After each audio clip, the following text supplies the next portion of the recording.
back down to have a tour, which is fine. That's perfectly fine. We have plenty of applications, but the interest level of that person wasn't strong enough that they're going to make the effort to do that, right? I understand that.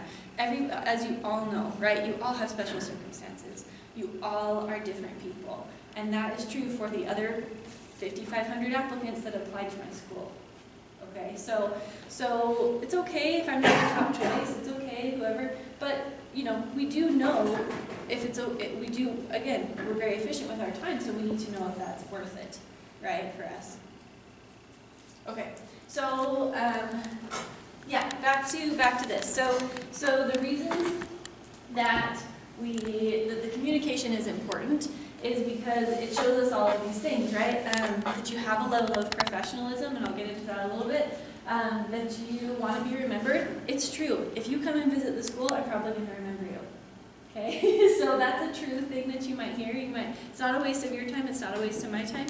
I will very honestly say, when you apply, please let me know and I'll look for your application.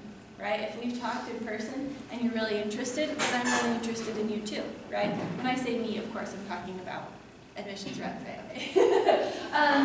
So again, that commitment, it shows the commitment to our institution. There are hundreds and hundreds of schools to apply to that you're going to apply to, and so we want to make sure it's a good fit for you mutually. It shows the maturity, and then it shows the respect of that person's time, right? So kind of that example I gave, and we're respectful of your time as well, right? Okay. So. We'll go over different types of communication. So this is face-to-face communication, so if you're going to come in for an appointment.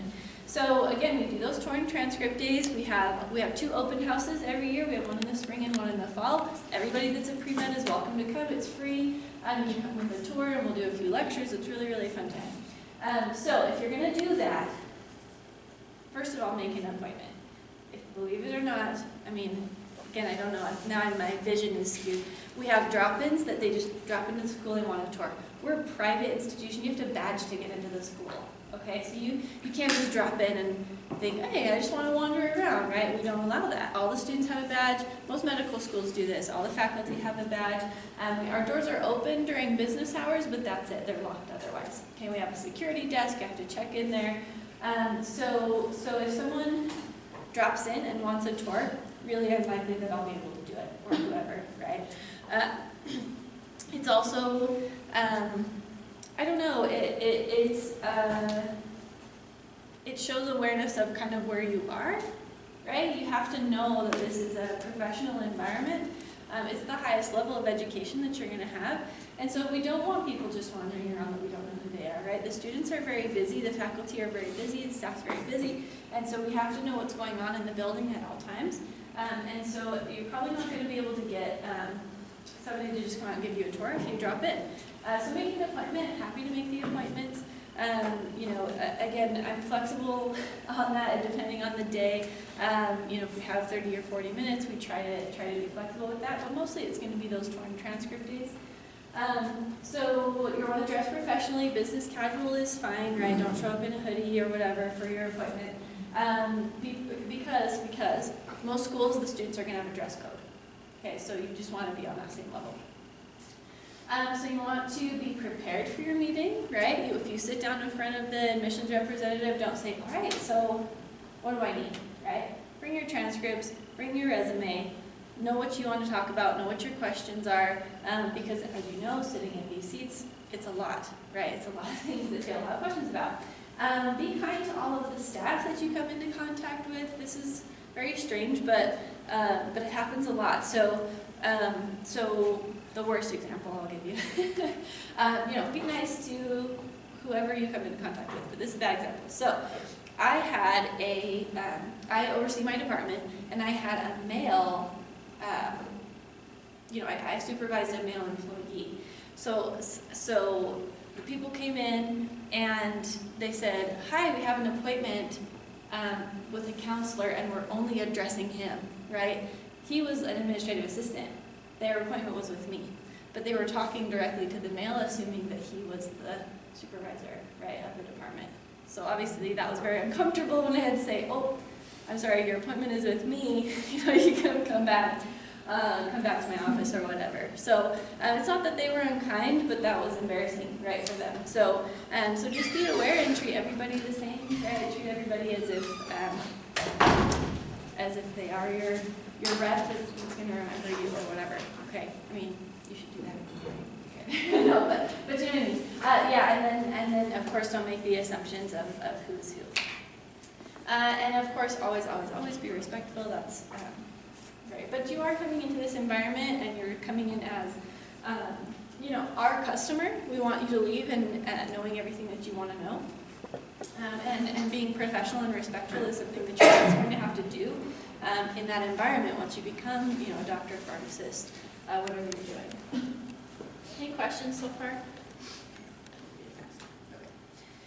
So if you're going to call the admissions office, address the person on the other end. You never know who you're going to be talking to. So you don't know who's going to pick up the phone, if it's, you know, the administrative assistant, if it's me, if it's a coordinator, if it's the dean. Believe it or not, he'll call people. So you want to address who they are. If I pick up the phone and say, "Hi, this is Whitney, something, something," go, "Hi Whitney, my name is such and such," right? I have a question. So be clear and concise with your questions, don't interrupt, and use your full name when introducing yourself. So this has happened to me multiple times. Yesterday, in fact, it happened. I picked up the phone, Rocky Vista University, this is Whitney, how can I help you, kind of thing. And they said, so are your requirements listed, blah, blah, blah, blah, right? Just like that. I'm like, you don't know who I am, I don't know what your name is, right? Or I'll pick up the phone and say, "Hey Whitney, this is Dylan." I'm like, who's Dylan, right? I don't know who Dylan is.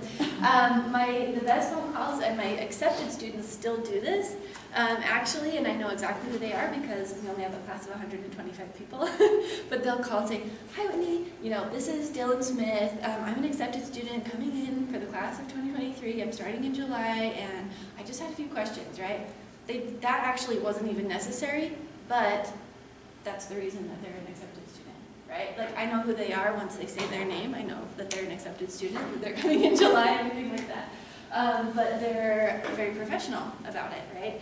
So that's what I prefer. "Hi, this is such and such. I'm calling. I have a few questions about Rocky Vista. Do you have a few minutes?" Right? That's very important also. Do you have time to answer my questions right now? Because if you just go off onto right, I might not have had 20 minutes to answer your questions, right? But if you ask me if I have 20 minutes, I might, or we get a phone number, I'll call you back, something like that, right? I try to answer all of my phone calls because sometimes it's only a few minutes, but if you have a really big, long question, make sure that they have the time or that you can schedule a phone call later. Those are a lot easier to schedule, by the way, than the for a transcript. Yeah, and try not to interrupt, right? You want to make sure that you're listening to the answers that the person is giving. Again, these things all have happened to me. Right, I'm starting to explain the question, and then the person interrupts. I'm like, well, I don't know. Do you need the answer, or are you listening, or right? Anyway, so just be really, you don't have to be nervous, but just be a professional and be concise and be clear with that conversation. Because again, we're happy to help you. This presentation, I'm afraid I'm scaring everybody, but don't be scared to call us. Just when you're calling us, just be aware, that this is going to be beneficial for you if this is the communication that you have with them. Okay, any questions about that? All right. Email. So there's other ways to talk to admissions office, right? Okay. So email etiquette. So emails are different than text messages. They're different, right, than instant messaging or whatever. These are different. This is a formal letter that you're writing to somebody. So nothing drives me crazier when it's like a text message, or it's like, sometimes you have that signature at the bottom where it's like sent from my iPhone or whatever. You can delete that. You don't have to have that on the bottom of your email, right? It doesn't matter. But what I mean is format that in a professional manner because I'm going to get back to you in a very professional manner. Okay, even if you text me, I'm going to email you back with a very concise and clear answer. I'm going to take the time to answer you, so take the time to, properly write out your question. I'll give some examples. Use a greeting. Good morning, good afternoon, to whom it may concern, such and such. Dear Whitney is fine, I'm okay with first names. A lot of us are. I will have emails that say, hey wit, not okay, okay? That's like what my family calls me, also hey, anyway, so hey, I'll just get hey, yeah. I'm not that old, I'm only 30, just everyone just know that I'm talking like I'm, you know, I'm like, this is very hard. But you know, so address the email, Mr., Ms., Doctor, make sure you know who you're talking to. Briefly introduce yourself. Again, same thing. Hi, my name is such and such. I'm a prospective student. And I have some questions. Be clear and concise. Don't reply as you would when you were texting, right? Even back and forth. Simply, Whitney is fine, right? Just a reply, thank you at the end.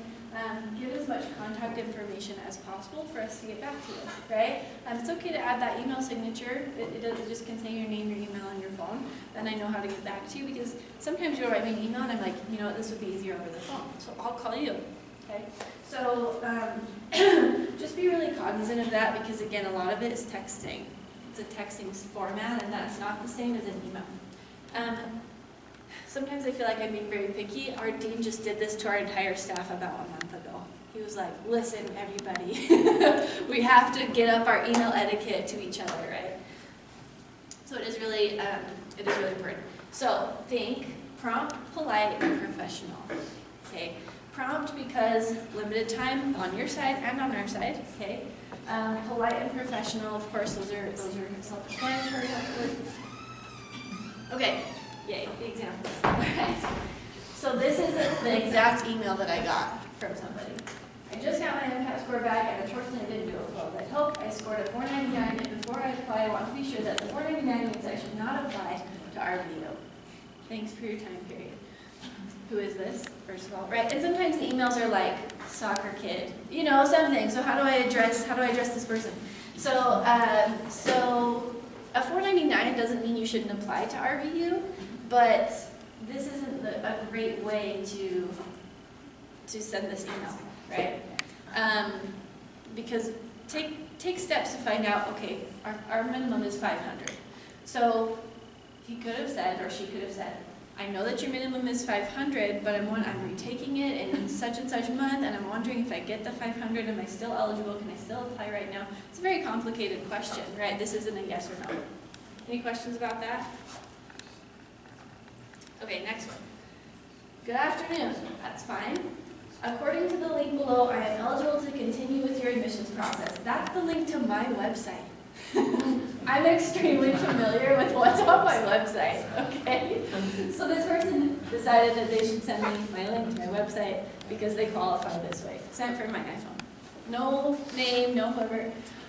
So what happened here is that you have to release your MCAT score to a COMIS, and your advisors will tell you when and how to do that. But if you do that and apply, it'll come back and say you don't meet requirements. That happens all the time.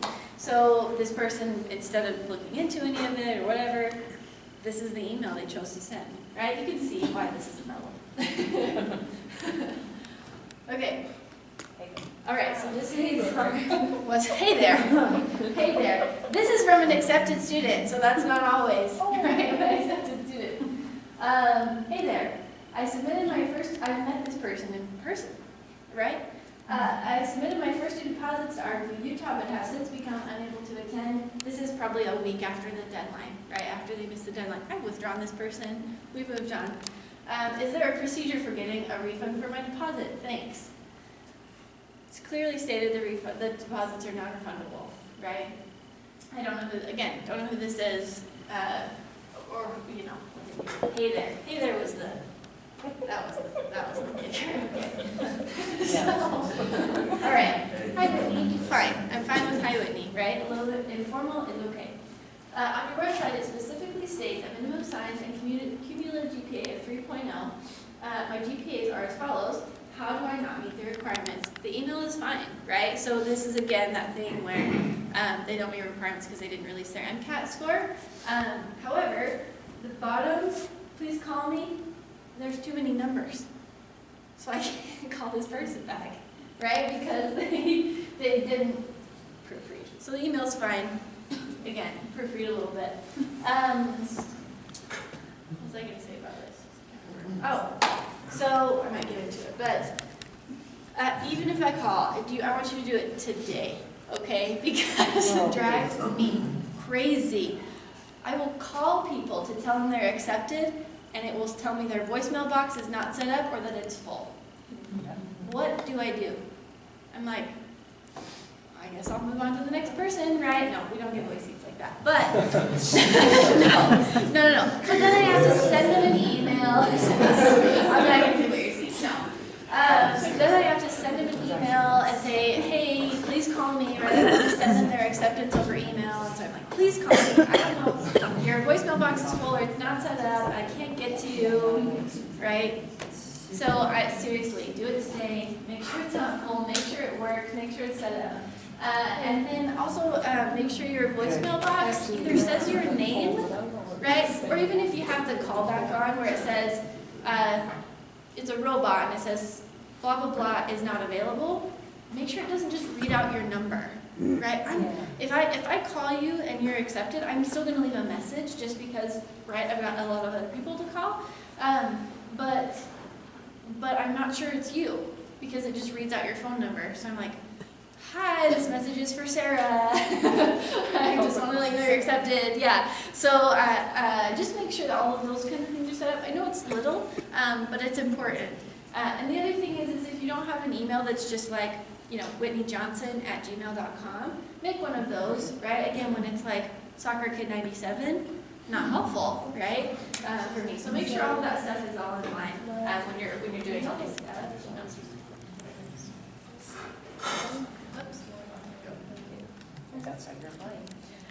Okay, so a good email. Hello, RVU Common Missions. My name is blank and my ACOMAS is spelled wrong. And ACOMAS is an acronym, so it's capital. ACOMAS' ID is this. I recently submitted my ACOMAS application to Rocky Mesa University Com, and I received an email saying I did not meet the minimum requirements necessary to move forward. I'm very interested. I would like to improve my application. Please let me know what requirements I did not meet. Thank you so much. Again, same scenario. Didn't release their MCAT score. Please release your MCAT score to ACOMAS. I get so many emails about that. So this is great, right? This is fine. RVU Common Missions, you don't know who you're addressing because a lot of us get that that one big email, right? The main email address. So this is great. This person, again, it's the same. It's a simple answer, right? Okay, another one. To whom it may concern, my name is this. I'm currently in the process of applying. I'm very interested in RVU Com, the opportunities. I received an email saying I didn't meet the requirements. Anyway, knew that we had a 12 credit requirement for biology, right? So knew that we had the requirement, and if it's about that, then I'm sorry, right? We don't check prereqs at this point. You just have to have finished a lot of them. We're not going to audit them and make sure you've taken every single one, nor will most schools. You have until matriculation to finish up your prereqs. But gave a great example. Said, if this is about this, here's my explanation, right, for this. And again, if I receive an email due to a different requirement, or if I need to prep anything else, let me know. I think I'm a great candidate, right? This person assumed that this was the problem. Again, it's another didn't release their MCAT score situation. But assumed that this was the problem and wanted to rectify it in a single email, right? Very helpful. Okay. Okay. Proper. Okay, this is somebody that that we had denied admission to, right? And I'd followed up with this email. If you have gotten that far, if you've gotten an interview and then you get denied, most admissions offices are happy to give you pretty hefty feedback, right, at that point. So if you were denied in the very beginning stages, they likely won't give you that. But if it's post-interview, it should be. So anyway, just asking for some feedback at the end here, what I could do better.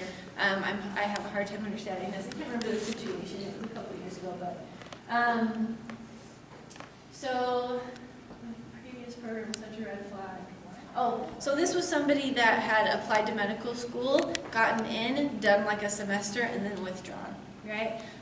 Those students, that's a difficult situation, just because there's a lot of reasons you can withdraw from medical school. But we were happy to give that person feedback, but they still just like they didn't interview well, and the committee had some concerns, right? Very valid things. So anyway, again, happy to meet with this person. They were probably, and I remember I wanted to use this example because, can you imagine, they were probably very angry, right? And it didn't come across. I'm like, that's how that's coming across. Right, right. They were probably very angry, but this wasn't so angry. Yeah. Right, it was frustration, which is fine. Which as I'm reading, I'm like, okay, they couldn't fix that. Right, right, They don't start out well. No, they don't. So, I think because they say I got rejected from multiple schools. Right, I was like, yeah. So don't they're say that. maybe and maybe they're reaching out. We really pride ourselves on customer service, and so maybe they're reaching out to me specifically because students usually feel warm and welcome. and that's what Right, she right. did say in that, is you've Right. been one of the most supportive. So, right, so because of that, then they come to us and ask for some feedback. And again, we're happy to give that. But this person was probably extremely frustrated, right? And it's you can tell, but it's not rude. We've gotten some horrible ones, right? Terrible. Oh boy. Okay. Yeah. So, research, here's the overview. So, research the graduate programs, right? There are 150 med school, MD schools in the country, and about 50 DO schools, including the extra campuses. So, it's 200 schools you're going to have to choose from. That's a lot, right? And it's overwhelming. We, of course, seen the MSAR, and then there's College of Osteopathic Information book. So make sure you go do the research, take a day, and just pick your top 20, right? Pick 20 or however many you guys are telling me now. I know, 30, I don't know what the number is anymore, but yeah, a lot. Pick those schools for a reason. Make sure you think you're a good applicant for that school, you align with some of those values, and that you think you do well there. On your interview day, we're going to come to you and say, we're not just asking ourselves if you're going to do well in medical school. We're going to ask ourselves if you're a good fit for Rocky Vista. Are you going to do well at this institution? Do you fit well with us? So you're interviewing the schools as well, right? You've made it to the interview stage. That means that they liked your application. Okay, again, we were at like 5,500 applications last year. Okay, so if you make it to that stage, we're like, I think this person will be a good fit. We have to just confirm it. But you do too. You know, you're interviewing us as well. So make sure you know what programs you're applying to. We have high expectations for etiquette. This is, again, a professional level program, any PhD, doctorate, whatever it is it's called professional school. Okay, you're going to be a professional. So should treat it as such, right? I had a realization the other day, a little bit of a tangent. So a lot of you are going to go from never having any sort of a professional job to going to medical school, which is going to be your professional job, or whatever school you're going to for dental. You should treat it like it's an office job, because you're going to be there way more than I'm at my office job. But but you are in now a professional environment. Okay, we talked about this because of financial stuff. You're going to be making negative $50,000 a year, and then you're going to be making a bunch all of a sudden. And so there's a little bit of a dissonance there because you haven't had any experience in that professional realm. But professional school is exactly that. It's a full-time and then some job. So you should treat it like that.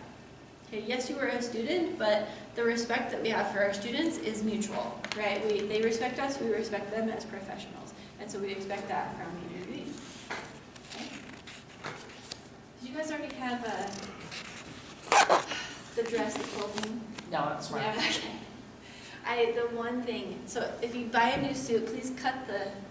Yeah. Okay, cut the tails. Yeah, oh my gosh, at least every interview day, one person. I'm like, wow. I said that all the time too. And go, no, whoa, somebody help them. Let me get out my nail Okay.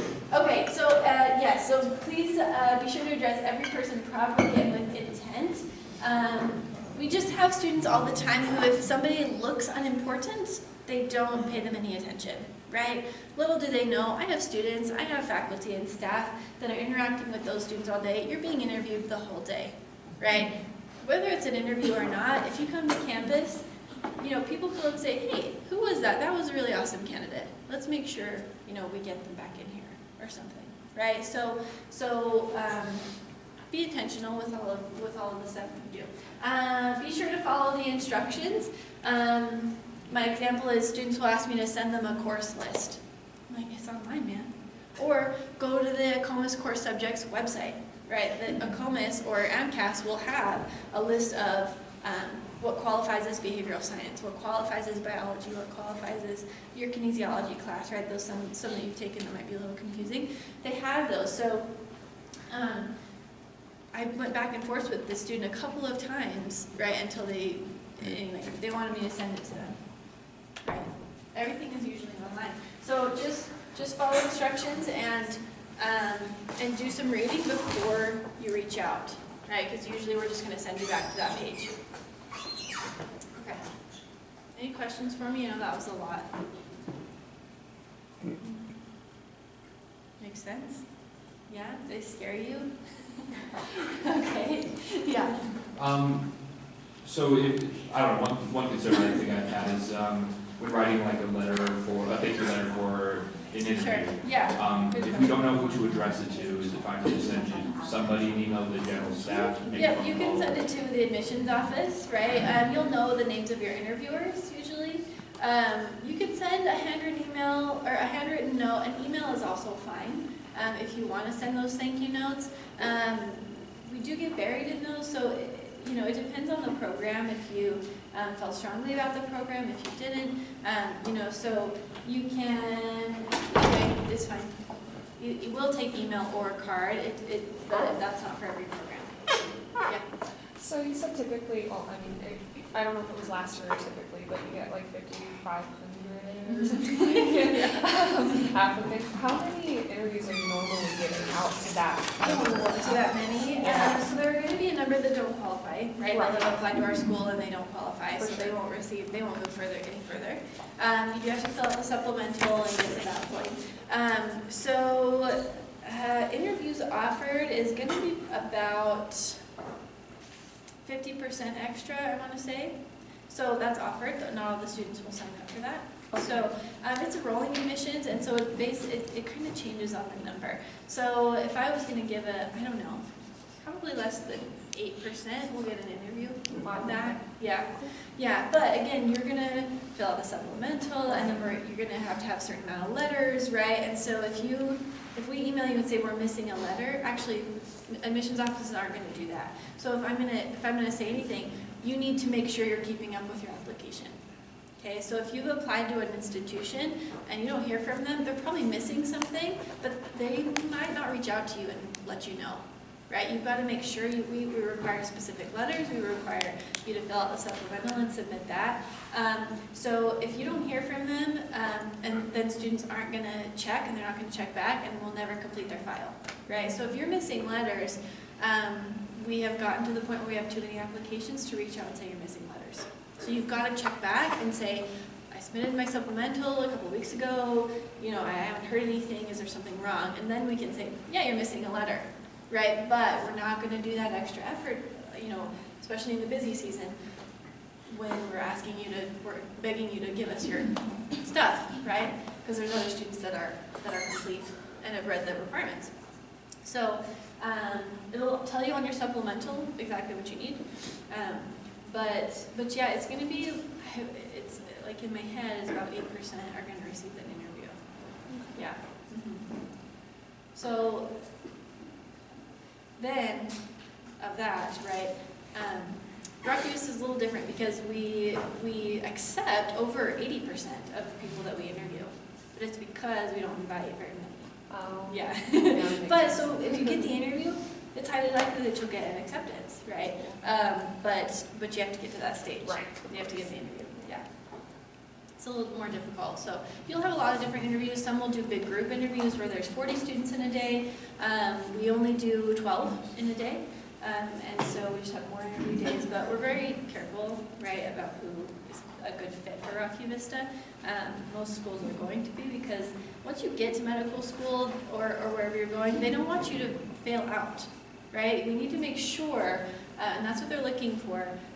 We're not saying you deserve to be a doctor or you don't deserve to be a doctor. We're just saying, can you survive? Can you make it through? We don't want you to have, you know, $300,000 in debt and not be able to do well, right? We're not doing anybody any favors by allowing them that to happen. You know, for you to fail out after your first year and now you have $50,000 in debt. Good question. Any others? Yeah, that's not, yeah. So how, like, do you do one-on-one interviews? Because I know that some medical schools do group interviews. Sure, yeah, that's true. So our setup is 2 interviewers with 1 of you in the room. Very much a conversation between the 3 of you. And that's the formal interview portion. We'll feed you lunch, take you on a tour, you'll have a chance to meet the students, things like that. But that's it for the formal interview portion. Yep, we don't do MMI, we don't do any of that yet. It always changes. Yeah. During your application process, do you send a request for the secondary application after you receive the first one? And it's like that's your first expression of interest in that student? Or Right. is it for everybody to fill out? The supplemental you get if you meet the minimum requirements. So, and that's again because some of the students, they don't even fill that out. They'll apply to the school, they'll pay the money to apply to the school, and then they'll never even fill out the supplemental. So it just depends. So if you meet those minimum requirements, the 3.0 and the 500, you'll receive the supplemental to fill out. And then it goes to another level. So it gets reviewed, goes to another level if you fill out that application, and then you know we need to complete it, and then after that is when you would go for an interview decision. Yeah. So if you meet the minimum requirements, we'll send you that. However, the minimums and the accepted matriculated students, those statistics are very different at every institution. So make sure you know that. Yes, you meet the minimums, but our averages are a 506 and a 3.6, right? So that's a competitive. Whatever that average is usually they're competitive, right? But if you've heard holistic application, right, we're looking still at people who haven't had such a traditional outlook. Yeah. When you refer to whether or not a student may be a good fit for your school, can we understand that before we interview or before we get, just based on like clicking at mission statements online, Right. and all those things? How do you know? How do you know that you're a good fit? That's an excellent question because I remember feeling like, how do you know you're a good fit for this school, right? Yeah, reading the website is going to help a little bit. We have online publications we do, so you can see some of the extracurriculars that we do. We also have enrichment or honors tracks. So if you can see that there's an enrichment or an honors track that you would want to enroll in, that's a good way. If you like to hike, bike, whatever, Southern Utah is great for you. It's okay to say location. We know that that's a big part of it. But do look at maybe, you have a lot of schools to research, so I understand that it takes a lot of time. But maybe look at the kind of the things that they promote the most, right? If you get on their website and they're like, look at we have a rural and wilderness medicine track. If that's something you're like, that resonates with me, I love that, then focus on that, right? Just pick one thing that school promotes that they do well, and if that resonates with you, right? Don't say, I really love rural and wilderness if you don't, right? Of course, don't lie. But if you find something about that school that you're like, that would be really cool, and that resonates with you, you can just focus on that one thing. Yeah. So let's say the secondary is pretty specific towards something that might not be on the enrichment track that we're focused on. Would you suggest that we still find a way to kind of force that we have this particular interest in this track with their school? No. Or how So should we communicate that's what I that? mean. Don't force the interest. We'll say the interest is sincere, but how do we, sorry to interrupt you. No, sorry. But how do we express that we have this interest in their school, maybe before an interview is available? Right. So if on the supplemental, there's likely a spot. Okay. We'll say, why do you think you should come to RBU-COM? How do you think you fit? Why do you want to come to Utah? Right, something along those lines. Our supplemental is a series of essays. And so you'll have an opportunity. And then we leave a spot that says anything else you want to tell us, right? You just put whatever you want in that box. Just be honest, right? Just why do you want to come to Rocky Vista? There's a lot of medical schools, you know, and coming through Rural Health Scholars, you're likely to get accepted to one of them, but make sure you want to know why Rocky Vista. You know, if it's location, that's okay. If you want to stay in Utah when you practice, that's okay too. You know, you can just be honest. We've heard it all, right? That's what I'll say. We've heard it all, usually. Whitney, if somebody has talked to somebody at a particular school, like a student there, or knows a faculty or something Sure. like that, is it okay to mention that? Yeah, I don't mind. I mean, personally, I don't mind the name dropping, you know, if that's what you want to call it in a blunt way. In fact, if you say, my old college roommate has gone to Rocky Vista, they love it there, they speak nothing but good things about that, that's great. That's a really good insight that you have gotten, right? Because it is hard to find information off of the website that you can like resonate with, right? Yeah, if you worked at Doctor's Volunteer Clinic, a lot of our faculty are there, right? A lot of our clinicians work at Doctor's Volunteer Clinic or at the Southern Utah Veterans Home. And if you've developed a relationship with them, I do want to know that, actually. Yeah, especially if you're in the same area, right? Yeah, if you say, my father is the board member of such and such and such, no. Right, you know, he's the CEO of a hospital in Salt Lake City and I'm a big important person, no. Right? That's not okay, I don't care. I need to know that you will do well in medical school, not your grandfather and your father and your brother and whoever, right, as a person in your family. So it's okay to say, I know this much about Rocky Vista because I know this person personally. It's a different thing to say, you really want me at your school because I'm political. I don't know. You know, you know what I'm saying. So yeah, absolutely. Name dropping in the appropriate way, I think it's great. Yeah.